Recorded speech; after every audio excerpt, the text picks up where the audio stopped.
Welcome everyone to our Lunch and Learn.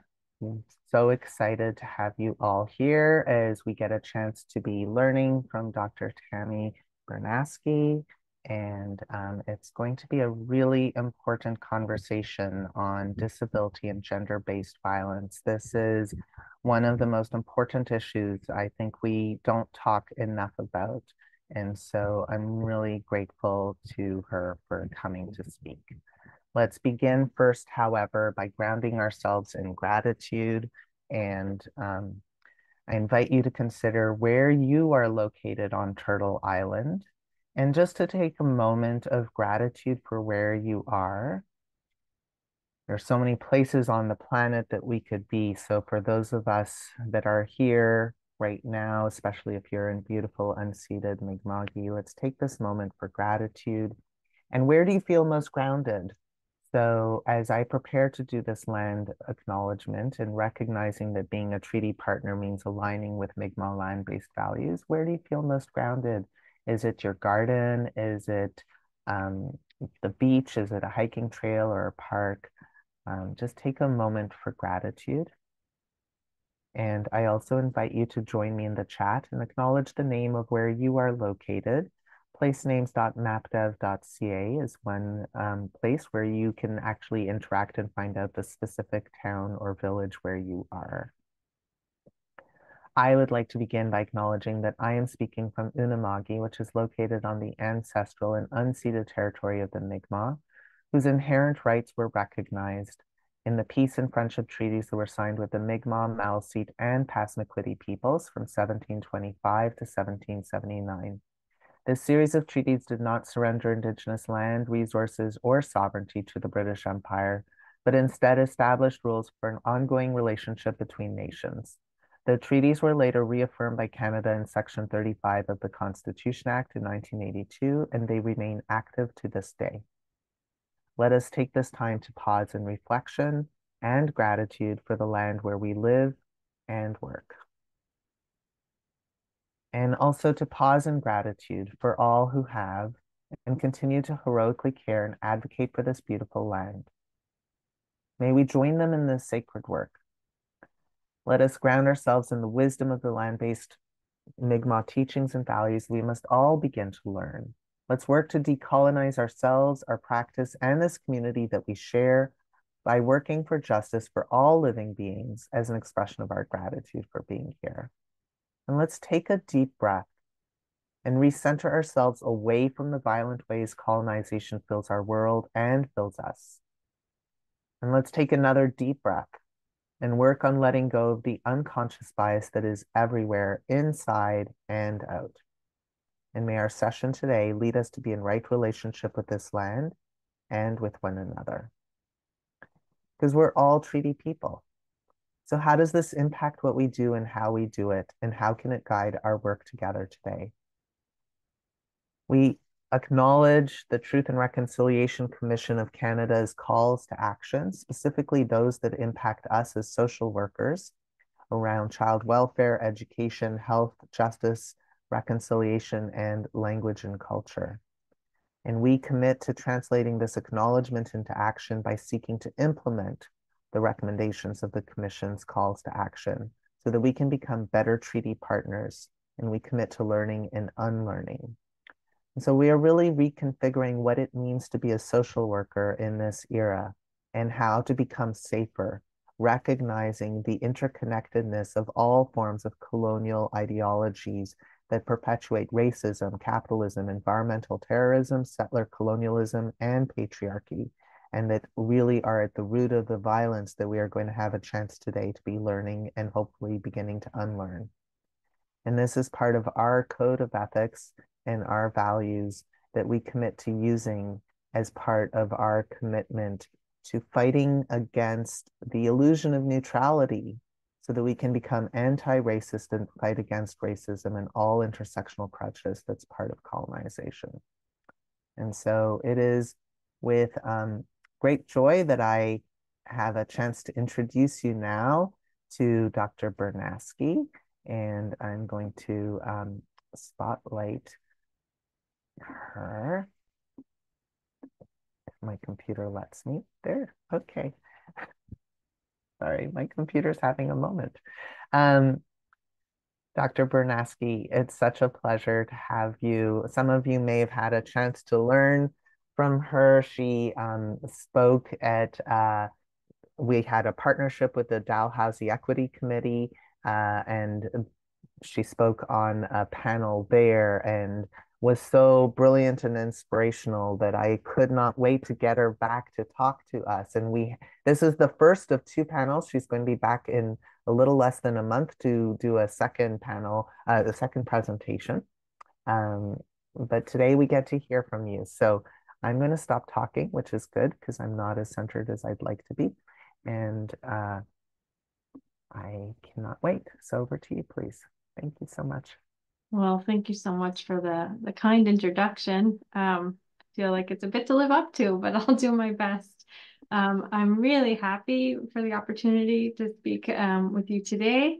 I'm very passionate about exploring what gender-based violence means for people with disabilities and really having conversations about ways to address violence and understand it so that we can work to repair damage, but also prevent violence in the future. So as Naj said, today I'll be talking about gender-based violence that's experienced by people with disabilities. A little bit about me. I did my PhD in critical disability studies at York University. And my focus of my dissertation was specifically looking at people who work to end gender-based violence in the disability communities and what motivates people to work to end violence and what kind of captures their attention. So I really dug deep into looking at those kinds of things. So now I teach at Cape Breton University. I teach in areas of public policy, health policy, teach about stigma and other issues as well. So today I'm going to talk a little bit about my understanding of gender-based violence. Oh, also, I do have lived experience of disability. I was born with a disability. I have a physical disability. I've had it my whole life. It's part of my identity. And it really shapes who I am, the work that I do, and the teaching that I do as well. So just to give a little bit of an overview of what we'll be talking about today, I'm going to try to address a little bit about rates of gender-based violence among people with disabilities, specific kinds of violence that people with disabilities, and specifically I'll be looking at women and trans people who experience violence and what that might look like and barriers that they might face in seeking supports. And then I'll speak a little bit about advocacy implications and possible ways forwards. And these are just suggestions. I don't have all the answers. And certainly I'm still learning. I will always be learning because things change on a regular basis. But this is what I hope to talk about today. So in terms of gender-based violence, I look at gender-based violence in terms of violence that's committed against someone because of their gender identity. And it's violence that's really rooted in power imbalances and gender inequality. In terms of disability-based violence, it's violence that might be based on disability or might be exacerbated because of disability. And then looking at the intersections of those two things. Often we can't separate the reasons why people are experiencing violence, but certainly we can try to understand how gender and how disability might intersect to shape experiences and then also shape experiences seeking support. So that's how I will try to address violence today. It can take many forms, and also disability takes many forms. I don't have that on the slides here, but I do very importantly want to say that disability is an evolving concept, as is noted in the Convention on the Rights of Persons with Disabilities. So the disability experience can mean a lot of different things for a lot of different people. So it might be a physical disability or intellectual disability or mental health condition, but it could be episodic, neurodivergence, sensory disabilities. There's all kinds of experiences, learning disabilities, etc. So when I talk about disability, I'm really trying to talk about it from a broad perspective. In terms of some statistics, the most recent reports that we've had, Nova Scotia has the highest rate of disability in the country at 38%. And I say that as the possibilities for diversity in our province. I think it's a good thing that we recognize that people have disabilities. Also, when it comes to statistics, I would argue that often the statistics aren't as high as reality because a lot of times people don't report disability or it's not understood in ways that might be reported. Also, I look a lot at experiences of poverty because there's a bi-directional link between poverty and disability. And so income supports for people with disabilities in Canada are not adequate. We do know that we just had the announcement of the the basic income disability benefit, still quite low. So there's still some concern there. And just looking at the numbers, the Nova Scotia standard household rate for a single person renting or owning a home in terms of being on disability supports is about $974 a month. And that's just for the renting or owning of a home. It's not the other, there's other funding as well, but it's still just not high enough for people with disabilities. And we know with the pandemic and with all kinds of other circumstances, there's ongoing concern about the levels of poverty that people are living in. And also thinking about housing as a very significant concern because often people don't get access to affordable, accessible housing. And I will talk a bit more about that in the next session that I do when I talk about medical assistance in dying. But for today, I'll just talk a little bit about it's important to recognize that poverty is a major concern for people with disabilities because we know that when people experience violence, they may end up staying in situations because they don't have a choice, right? So we have to really think about that too. And also sometimes in my research around gender-based violence and disability, sometimes people report structural violence as a form of violence that they're experiencing. So for example, they might experience barriers to accessing services, policies often conflict with each other, or they don't support each other, and that can create a lot of barriers. And some people report that as feeling like an experience of violence. So it's important to think about that too. In terms of looking at women with disabilities in my research, when I was doing my dissertation, there wasn't a lot of data at that time on trans people with disabilities, and there's still not enough data in that area. So what I'm reporting today is specifically what's been reported for women with disabilities. Women with disabilities are more likely to live in poverty and on less total income than women without disabilities and all men. They're less likely to be employed, less likely to get married, more likely to get divorced, and more likely to experience physical, sexual, emotional, and psychological abuse. I'm going to talk a little bit about the kinds of violence that people might experience as well. There are about 2 million women with disabilities in Canada, and 40% will experience violence in their lifetime. So that's quite a high number. 40 to 70% of girls with intellectual disabilities, girls and women with intellectual disabilities will experience violence. And 26% of women with disabilities live in poverty. Again, those statistics might be a bit higher, but that's what's been reported. So why is this important? There's a heightened risk for women with disabilities due to increased dependency. This can happen in caregiving situations or other kinds of situations. It might be economic reasons as well. There's a lack of affordable housing, and it's felt most strongly by women leaving violent situations, especially if they're poor, Indigenous, living with a disability, or living in rural or remote areas. As I said, income supports are still too low for affordable housing, which forces people into poverty, women into poverty, and continued dependency on abusive partners. Women with disabilities living on lower income are more likely to experience violence and abuse as well. So I know that's a lot of statistics, but basically what I'm trying to say is that it's a very serious concern. There are high rates of violence, poverty, and disability in this province. And in Canada, these statistics are across Canada. And in my research internationally, some similar findings have been found in other contexts as well. There are specific forms of violence that women with disabilities report, and it's a lot around caregiving violence. So for example, withholding care or medication. Some people might be forced to, do things they don't want to do in order to get access to their medication or their care. They might experience increased isolation if they're depending on a person to help them navigate their daily life, and then also financial abuse. So if people are living on income assistance, they might report that they are experiencing people taking their funds and things like that. So lots of concern about the withholding of care or medication.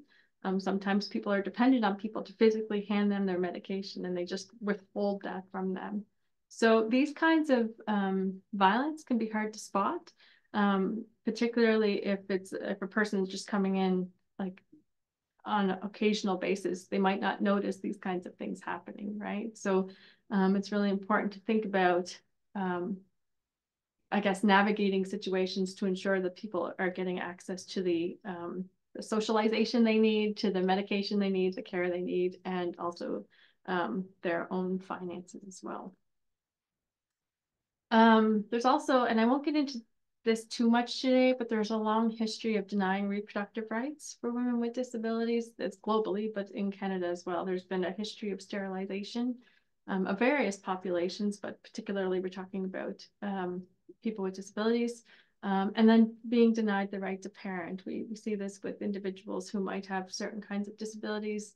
They may be pregnant and their child is taken away from them before they even have a chance to parent in the first place. So there's lots of research in this area as well, and I think it's a very specific kind of thing that happens for people with disability, women with disabilities. Forced institutionalization. So this has happened historically in Canada. We know that there's been cases where the government was taken to court for people being institutionalized and sterilized. Lilani Muir was the first person to take the government to court in Alberta. She won her case because she was institutionalized and then sterilized without her consent. In my research, I did interview people who they reported abuse and then they were forcibly institutionalized. And this was in Canada. So my research was, I interviewed 13 individuals across 9 countries, but with the folks in Canada that I spoke to, one of them had talked about being institutionalized after reporting abuse. And other folks talked about forced psychiatric interventions as well. So that's a concern too. Other things that we saw globally, I spoke with a woman in Australia who talked about young people with disabilities being put into respite care so that their caregivers could get rest or whatever, and the person with the disability being at risk of experiencing violence while being in respite care. And then also systemic barriers combined with negative perception of disability. So I do a lot of work around trying to change that negative perception to create a more positive perception, a more realistic perception of disability. But there's lots of really harmful perceptions that still exist around people with disabilities, and specifically women with disabilities as well, that, you can't make good wives or good mothers or whatever the case might be. In another case, a person reported experiencing, and this was in Canada as well, experiencing violence from a service provider. So in this case, it was like I don't know what the term would have been for the province, but like a handy trans driver. So somebody who's driving accessible transportation. So they filed a complaint against the driver. And then the next day, that very same driver was the person that picked them up to take them where they needed to go. And then also common experiences with people being kept at home or away from the community. So very specific kinds of things that might happen for people with disabilities that we don't often think about here. In terms of those negative perceptions I just spoke about, so I put it on the slides here. Women with disabilities are often abused, infantilized, so treated like a child, or hypermedicalized as well. So sometimes people will report that they're hypermedicalized, and this can happen in terms of trying to qualify for supports, for example. Sometimes you have to reprove over and over and over again that you have a disability, even if it's permanent, and that can be very harmful and traumatizing for people as well. Some of the folks I talked to in my research said that shelters are often older houses, and those houses often can't be retrofitted. So we know that the shelter system is already overextended, and so it's even harder to get accessible services in these areas. also, people talked about just wanting to have their basic needs met so they could, have food and a door that they could lock at night. Some folks that I talked to, particularly the trans folks that I spoke with, talked about how their identities don't neatly fit into systems. All the people with disabilities spoke about this, but if we think about qualifying through systems, some people argued that these systems are set up to screen people out rather than to support them and screen them in. And then, like I said, being forced to medicalize your disability in order to access services. And we can see this in all areas of life as well. And then this can be compounded by precarious housing conditions as well. So, okay.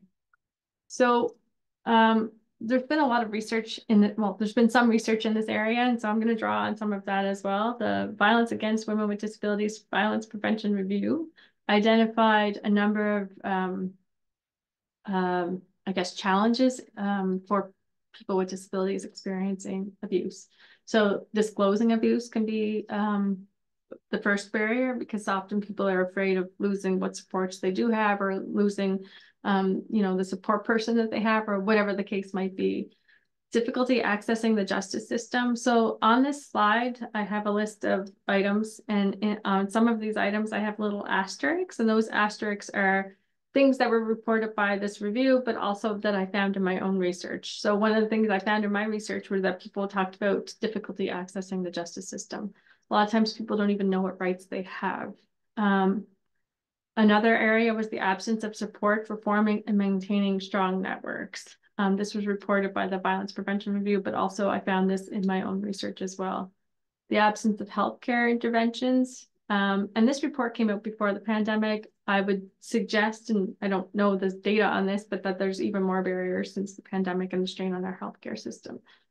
A lack of sensitivity training for professionals. Some folks talked about this in my research as well. Just not having enough awareness about the disability experience or the experience of violence. A lack of violence prevention training for women with disabilities. So, I'm sorry, went ahead there. So in this case, the Violence Prevention Review, and also some folks in the work that I was doing, talked about wanting to empower women with disabilities to recognize that they're experiencing abuse. So sometimes people feel like, we call it internalized ableism, feel like that they deserve whatever's happening to them. And so in my research, folks talked about wanting to change that perception so that people felt like they understood that the violence they were experiencing shouldn't be happening, and that they should be able to get access to supports as well. A lack of rights education and self-advocacy. A lack of funding and resources. I think we can see this in many areas as well. Okay, so I'll move on to the next area. Some other, I guess, challenges.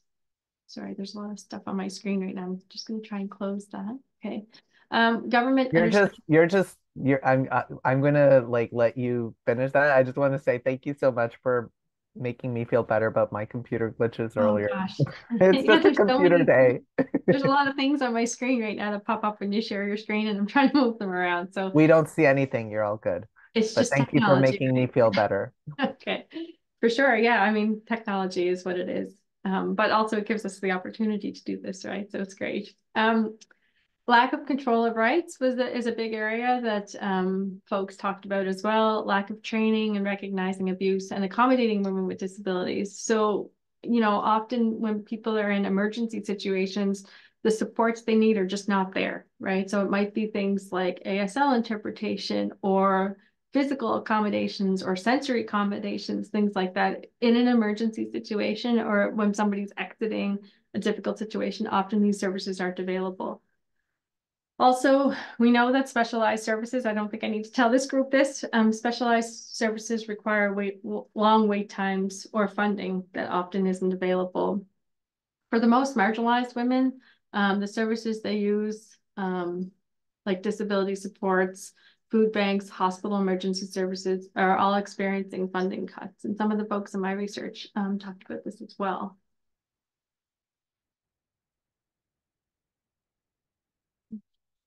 No, it's not advancing. Let's try this again. Okay.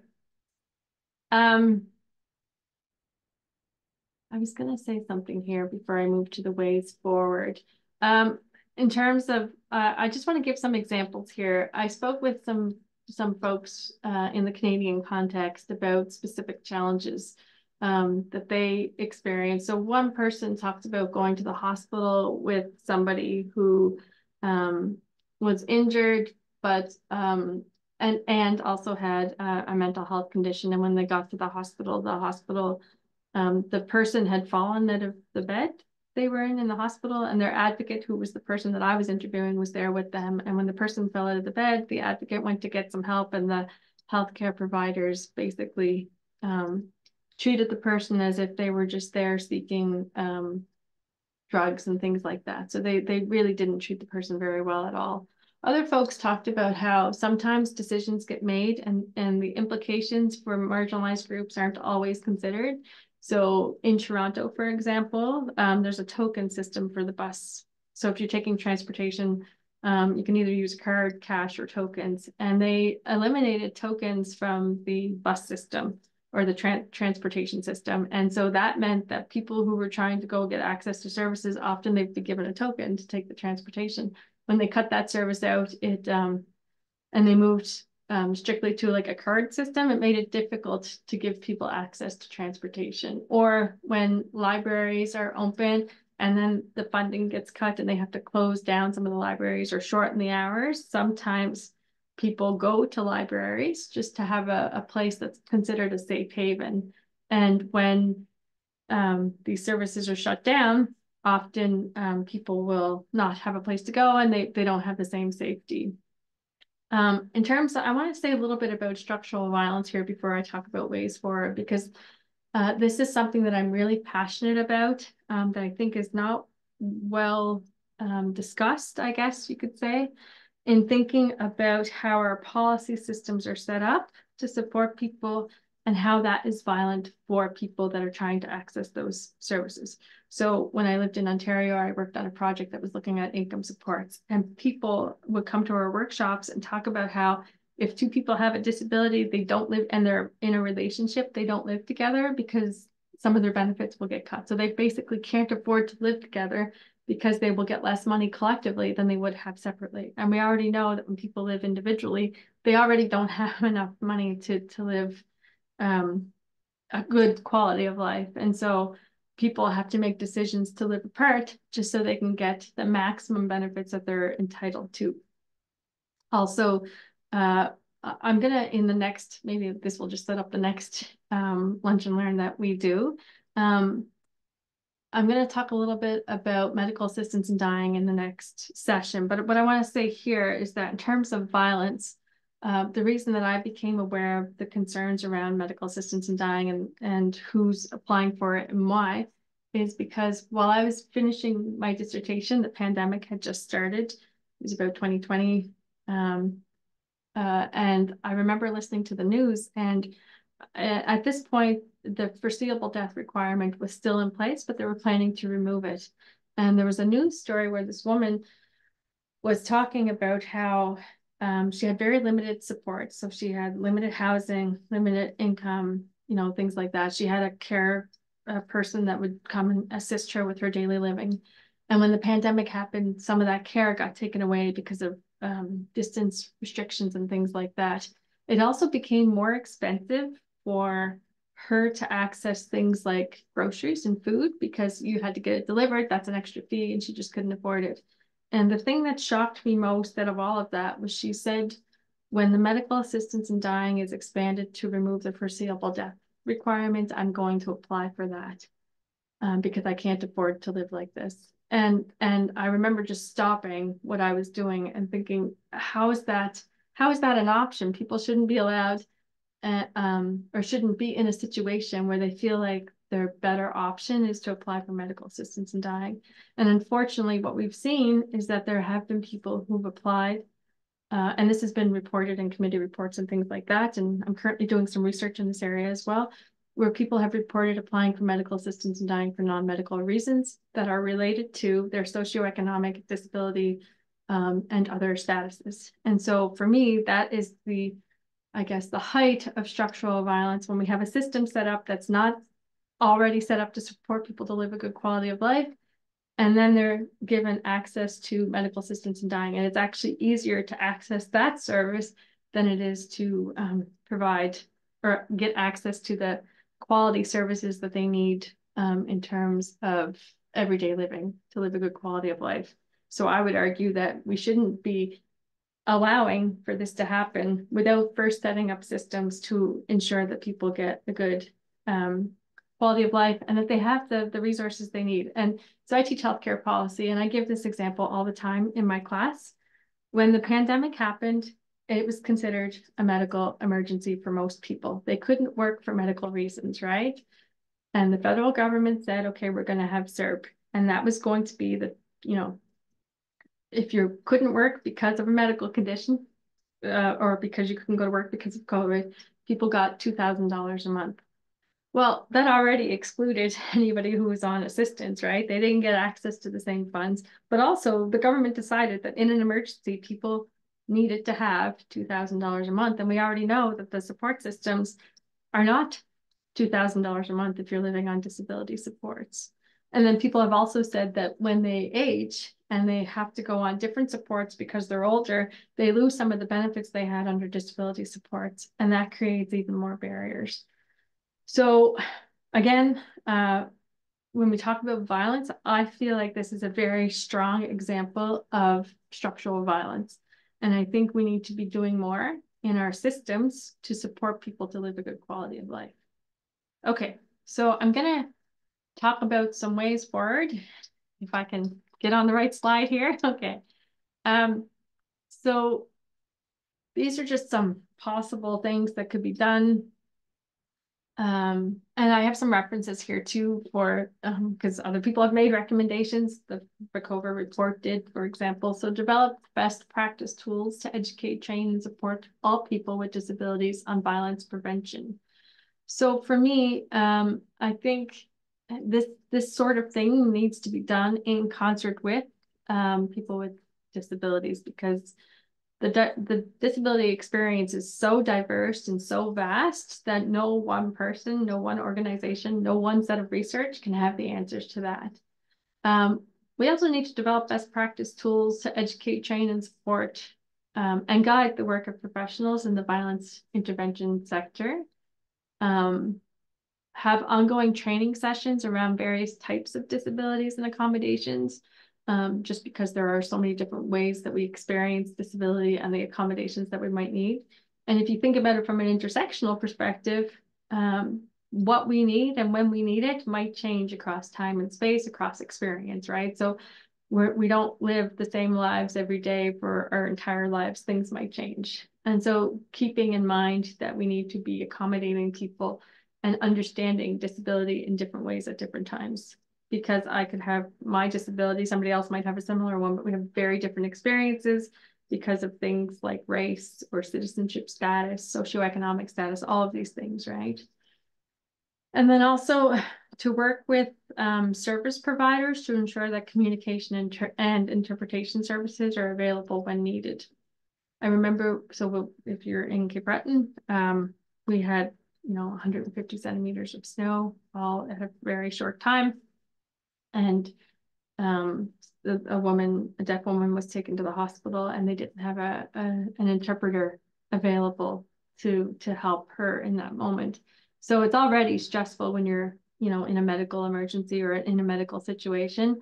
Imagine then also not being able to communicate in the way that you communicate because the service isn't available. And then the last thing I put here is to consider establishing peer support programs for people with disabilities who've experienced violence. I worked on a really interesting and wonderful project with Family Services Toronto, who did a peer support program for women labeled with intellectual disabilities who've experienced sexual violence.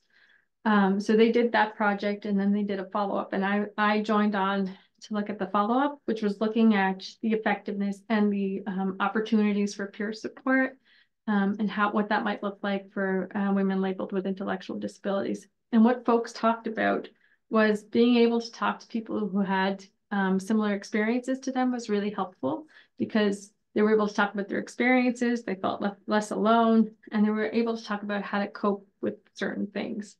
In my own research, when I talked to community advocates and organizers, I really wanted to know, why do you work to end gender-based violence among people with disabilities? And what they all said across the board, across every context, was, I don't want the same thing to happen to other people. And also, I feel like I need to act. I want to ensure that I do something to ensure that other people who come after me don't have the same experiences. Some of the people I talked to said that they experienced violence but felt very alone. They didn't realize that other people had similar experiences. It was only when they started talking to other women who'd experienced violence that they realized they weren't alone. And that's where the networking and the advocacy came in. Some of those people established organizations in their countries specifically for women with disabilities to help support other people.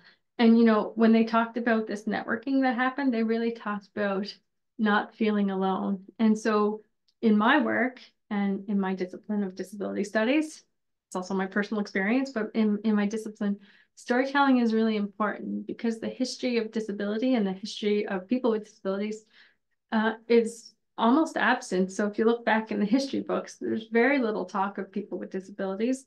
And when it is mentioned, it's very medicalized. So for example, Jeffrey Riom, who was a prophet at York University, I took some courses with him. He does work in the MAD movement, and he did his dissertation work on looking at the experiences of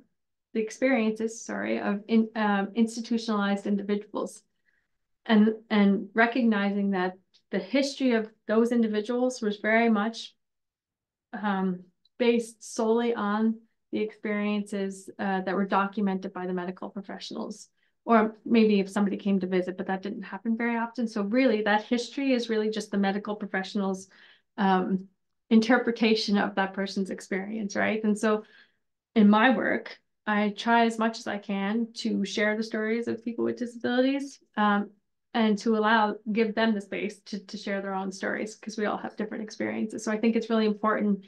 And I think peer support can be a really good opportunity for people to share on a smaller level, but also to help with, you know, independence and confidence and all that sort of thing as well.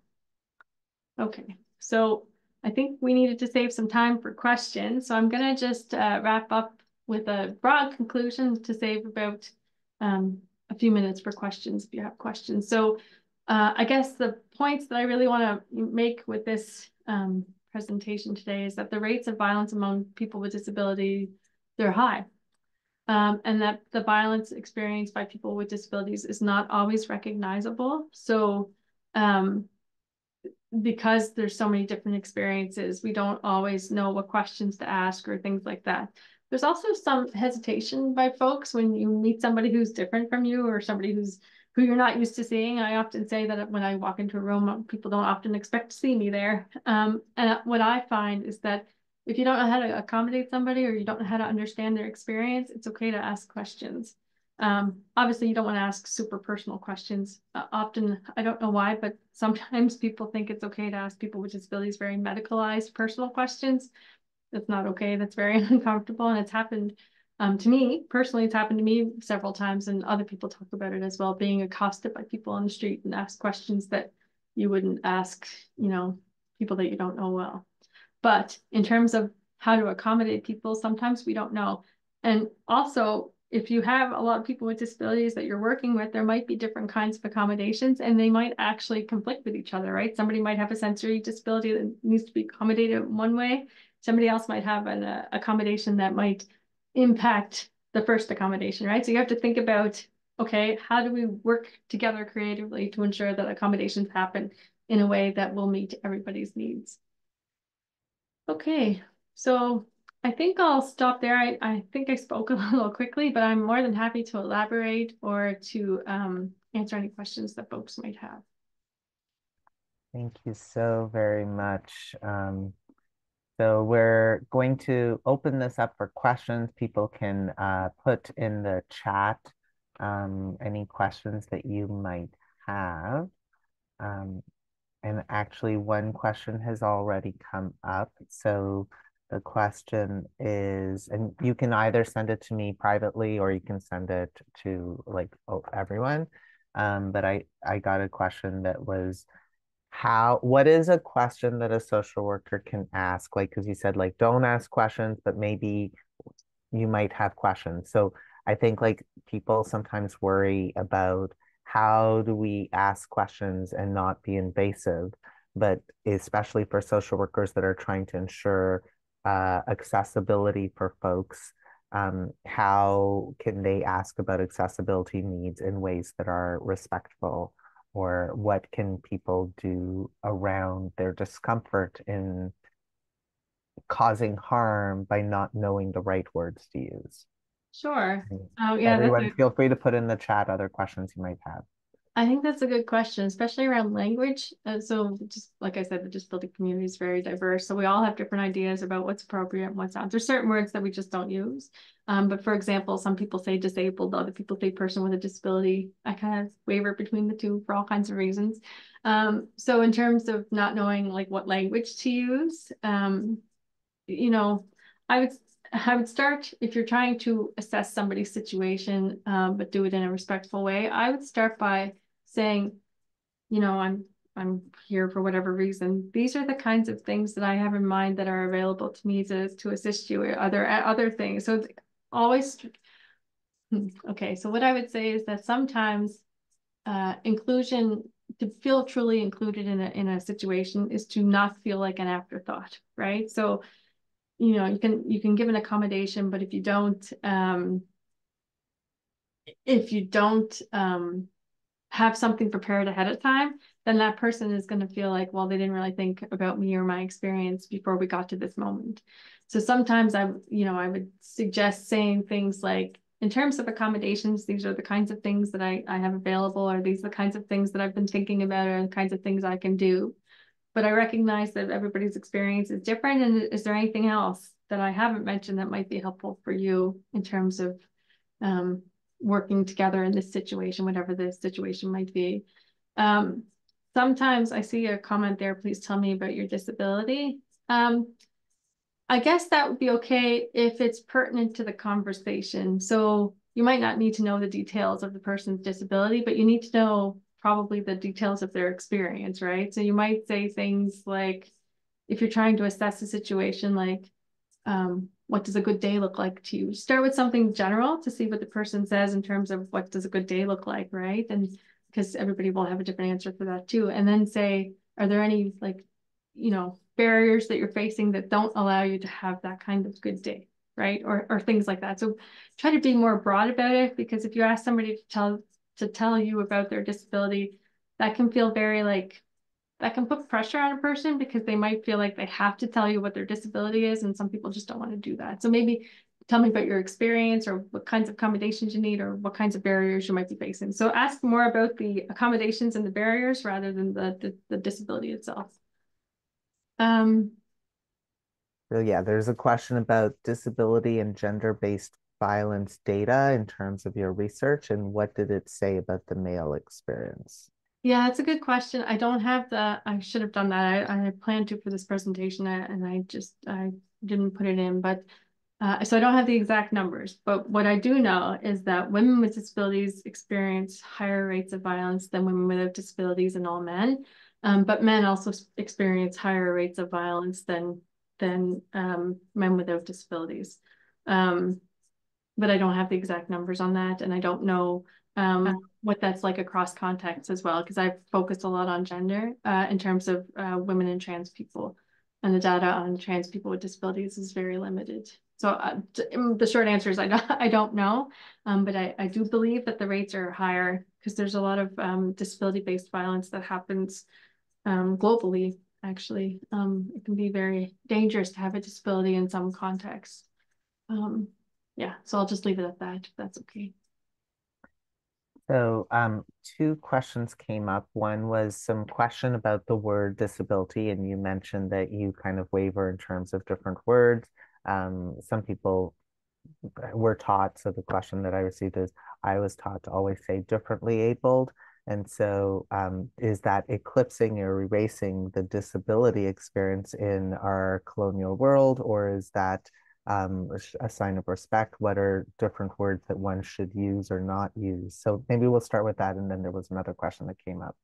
Sure. So it's hard for me to answer questions like this because there's the academic answer and then there's the personal answer. And I try to give a broader view than that. But personally speaking, I don't like the term differently abled because I take pride in having a disability and I feel like it's part of my identity. So I don't feel like I have to wordsmith anything so that I avoid saying disability. I do recognize the term for some might be troublesome, but the Convention on the Rights of People with Disabilities uses person with disability, right? That's the language in the rights documents that we have. People who use the term, so what I struggle with is whether or not I say I'm disabled or whether or not I say I'm a person with a disability. People who use the term disabled, that comes from the social model of disability, which indicates that it's actually society that disables us. It's not our own experience, but it's all the barriers that we face and all those things that create the disability. So we're disabled by society. So that's why. So sometimes I'll say disabled because really most of the barriers I experience are not because of my own experience necessarily, but because the environment's not accessible to me in some way. And, you know, in a broader perspective, if the environment was accessible for me, then it's probably going to be accessible for more people anyway. So a lot of people argue like if you're going to have, you know, snow clearing, why not clear the ramp first? Because then everybody can use it, right? So things like that, right? So people who say disabled use that term intentionally because they're trying to point out that we're disabled by society and not necessarily by our own experiences. And thank you very much. That there's a awesome comment in the chat. Just heads up, if you're watching this later in YouTube, joining live, you get to be part of these great conversations. So there was a comment about how differently abled implies difference and otherness, which is further maybe stigmatizing in some ways, even if it comes from a good place. And your comment about society being the one that disables links back to what you were talking about the institutionalization as society's approach, which of course is the ultimate othering, and that is conducive to what we will discuss at our next session, which will be on medical assistance. And question here is, can you recommend a few organizations or programs that are providing innovative and impactful changes in this area?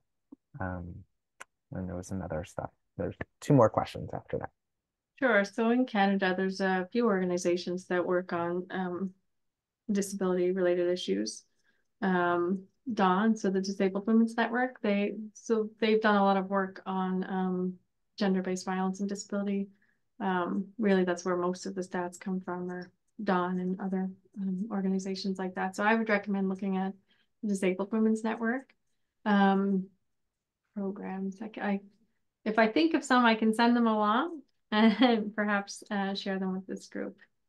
Awesome. And for those who asked about copies of the PowerPoint, I will put in the chat and you can send me and I will send that to you.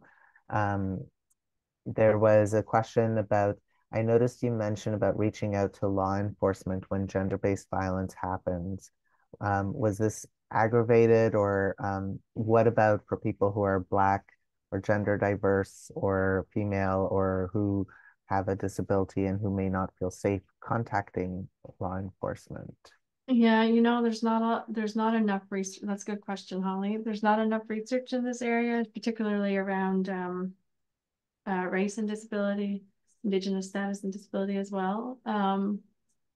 So I don't have any answers on that. The work that I did was in my own research, I was interviewing people globally. So I interviewed people in India, Bangladesh, Nepal, Australia, Yemen, Canada, and the US.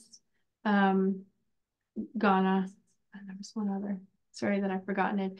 So I was looking across different contexts, and I was looking specifically at gender and disability. And even though I was using an intersectional perspective, the level of diversity only depended upon the people that responded, and we didn't have a lot of conversations about specifically in the Canadian context around Black individuals who have disabilities as well, because I would imagine there's multiple barriers when you're trying to um, uh, address violence.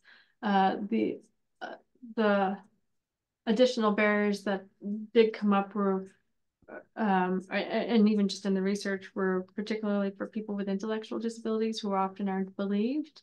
But again, it didn't look at other aspects of identity that might be important to that person's experience. So there's definitely more research that needs to be done in this area, and I'm only in one little small part of it at the moment. I'm certainly trying to expand my work and um, use a even broader intersectional perspective, I guess you could say. But it's a really good point, Holly. Thank you. Thank you. So the other question was, so social workers are, we have an intersectional approach and an ecological approach. So we look at the micro, the meso, and the macro. And we have practitioners who are here or watching online later who are in one or more of those spheres. So you talked about some of those structural components in terms of the justice pieces. What are some advocacy things that we could potentially be reaching out to our MLA about to ask for, knowing that in many ways we've gone backwards, not forwards on the roadmap to accessibility for as a province? And then any last tips on a micro level or a meso level for like in an organization or in our own interactions with someone, what can we be especially attentive to? Right. Yeah, those are good questions. I'm just going to make a note so I have a terrible memory. Um, okay. So yeah, So so on the micro, meso, and macro level, in terms of the structural justice advocacy, in terms of the organizational policy perspectives, as individuals who maybe we're working in systems that are not yet accessible, we might want to be advocating for meso and macro changes. But here I am with the person in front of me, a service user. What should I be thinking about as a guide for how to proceed in terms of ensuring accessibility? Is there any other tips that you yeah, would offer? sure. So good questions there. I think in terms of advocacy, and one that I really want to push on is around income. Income supports, it's the strongest social determinant of health. It affects everything, and we just don't have enough. And I know that we have the new disability basic benefit. It's also just not enough. And I really think that advocating for more supports, more diverse kinds of supports as well is really important. And then also housing is such a big issue, especially around accessible, affordable housing, right? So we see like tiny homes being built, but do we see tiny homes that are accessible? No. So like, or maybe we do, I don't know, maybe there's certain kinds of accommodations, but really just thinking about housing, income, all of those things that affect the social determinants of health and our health generally, I think needs to be advocated for at all Can levels. you say a little more? You said like, in addition to income, there are other things that could be useful. Could you say maybe another sentence about that? Yeah, so, access to employment is a big barrier. I do some work in that area as well. I'm just starting a project that's going to look at the experience of immigrants with disabilities and the role of what we call disability confident employers.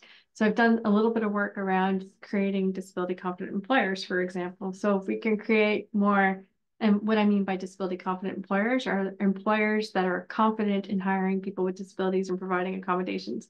Employers who recognize that it's actually not a burden, it's not a liability to hire people with disabilities, it's actually good for business, higher retention rates, better representation of the population, especially if 38% of the population has disabilities, right? So thinking about how do we create more welcoming environments for employment at the individual level. I think if you're interacting with people, if you can present yourself in a way that you've made it clear to them that you've thought about the fact that they have a disability, and that you're learning as you go in terms of how to accommodate people, I think that will make a big difference. So for example, if there's a website, have a particular section that talks about accommodations, recognizing barriers or things like that, right? So that if people are looking at a website and they see, I don't know, if you're in the violence prevention sector, for example, if you have a website that's looking at violence or supporting people who've experienced violence, and there's a whole section that talks specifically about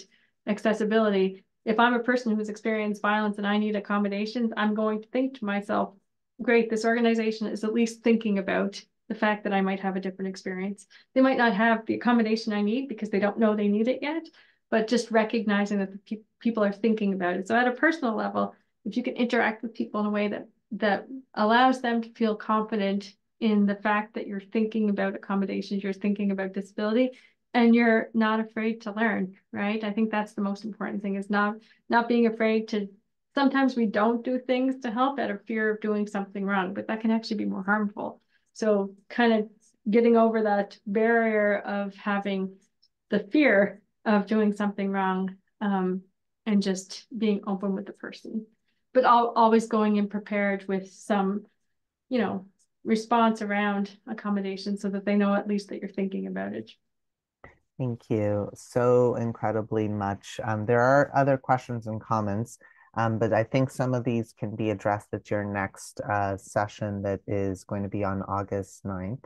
One was around when capacity is taken away from persons with disability, how can this be avoided, or what can social workers do? That might fit in as a prevention component of medical assistance in dying or something along those lines, in terms of what can we do to keep people doing well so that they don't feel like their only option is choosing death. Right. And similarly, there was a question around age and aging, and those both are potentially opportunities for us to be thinking about this more broadly. But your final comment, I mean, you said so much that was so brilliant and so great. We're so grateful. But your comment in particular about we have to get over our shame of doing or fear of doing something wrong, and our fear of just messing up, that keeps us from sometimes asking the questions that could make all the difference in terms of uh, making things more accessible. And that is, I think, something that all of us in this world need to know, but in particular for a community that is so understudied. And that's some of the comments that are coming in the chat as well. That like newcomers and disability, it's not even barely studied. We don't know the data on this. That is how erased and marginalized this population has been. And so grateful to you for your research and for sharing also from your lived experience, and for just coming to share with us, not just today, but at our next one as well, and hopefully many more. Dr. Bernasky is at CBU, and actually I should say at Unama'ki College at CBU. And so, and does like some really brilliant teaching. So maybe people want to take a class with her. You don't need to be a BA student to take a class, I'm sure. Yeah, So, just a point of clarification. I'm not at Unama'ki College. oh, I'm so I'm in sorry. the Department of Illinois Political and Social Studies. Uh, But Unama'ki College is here, and they do wonderful work supporting Indigenous students. It's amazing the work that they do to support Indigenous students at CBU. Yeah. I made a mistake. My error. I made an assumption that because you were part of the ILNU Department of Studies, that you were part of Unama'ki College, which is integrated into CBU in a unique two-eyed perspective. But thank you for the clarification, and thank you so very much for sharing of your wisdom. And thank you to everyone who, we have someone who's in the process of moving back here from having been in Ohio, south of the colonial border. Yes, it is a very different world here, and we can't wait to welcome you back home. So welcome to you. Gratitude to everyone, but Dr. Bernasky, thank you for your research, and thank you for helping us have safer social work practice. And I just everyone, want to, oh, yes, sorry. Can I please, just say thank you to please. everyone? I'm just so happy that folks are interested in learning more about these issues. And it really excites me that there's there's interest in looking at these experiences. So thank you so much for allowing me the space to share my experiences and my research. And I look forward to the next session. Welcome, everyone. Okay, thank you so very much, Dr. Bernasky. We are grateful to you, and thank you, everyone, for staying.